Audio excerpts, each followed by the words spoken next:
Welcome back, friends. A local mom and dad. They're still in need of your help to find out who killed their son in a hit and run. It is my pleasure to have Dan and Joanne joining me again. Thank you both for being here. How are you? Under the circumstances, we're coping. Yeah, because I know that you have an update. First of all, tell us what happened to Nicholas. Well, in April of 2023, April 12th, my son was on foot walking on Saginaw Street and Wilson Road in Clio, and he was struck down by what they believed to be a 2018 Dodge Ram. There's your beautiful son right there. Yes. So handsome. And as a result, on 2023, on the 13th, he was pronounced dead. So. You know, Dan, it's so heartbreaking when I hear about that story. But you know what? There is a little bit of light because you've gotten some helpful tips. And there was one in particular. Let's reiterate that new information that we have. Well, first of all, a big tip is that they have established a color. And that was something that was not disclosed early on or not known. But they have established that it's a metallic blue Dodge Ram, believed to be the year 2018.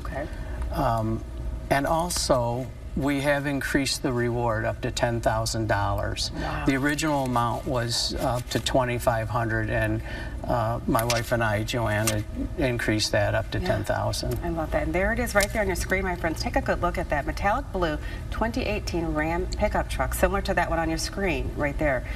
And it's going to have damage to the passenger mirror and most likely to the front bumper. What is your plea, Joanne and Dan, to our viewers out there? I just hope they do the right thing. I just think, you know, Nicholas' life matters, and so does the person that did this. Their life matters too.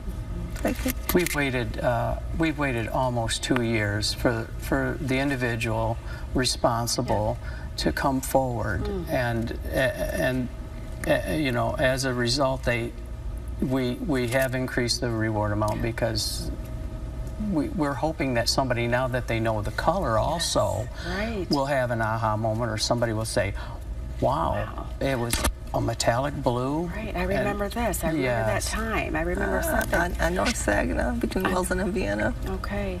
You know what, and I want to talk about your son, Nicholas, because he was a giving, caring, loving person in life, and he also, in death, he helped save people's lives, and he has a special gift of life. Yes, this was given to us by the Gift of Life. It's to show that Nicholas was a donor, and as a result of his death, he saved 3 lives. Wow. So we're very proud of him. I know you are. He's still living on. Yes. Helping someone else have a life, and I appreciate you sharing that with us. Anything else you'd like to say to our viewers? Any plea that you'd like? Any message? I would like to ask them, anyone out there with any information, maybe you were inconvenienced the day that the roads were all cordoned off, and you remember back in April of that year the flashers, and maybe you were late for work. Yes. But now I want you to look back, and maybe it's a co-worker, maybe someone that you live near came back home with maybe a damaged truck, and you haven't seen it. No, you haven't seen it since, or you questioned it, and maybe they had a different excuse for why it was damaged. But that could be a very credible tip, and any tip's worth calling in. Any tip, if you saw something, please say something, stand up, and we want to give you closure for your son. Thank you for sharing this with us. We are praying, and we know that you're going to come back and you're going to have some news that you're going to say, this tip helped out. Yes. Thank you both for being here. Appreciate you. Thank you so much. Thank you for your time this afternoon. You are so welcome, Joanne. And my friends, if you have any details about this case, you can always submit an anonymous tip to Crime Stoppers right there. Just call 1-800-422-JAIL. remember your voice matters. Nicholas matters.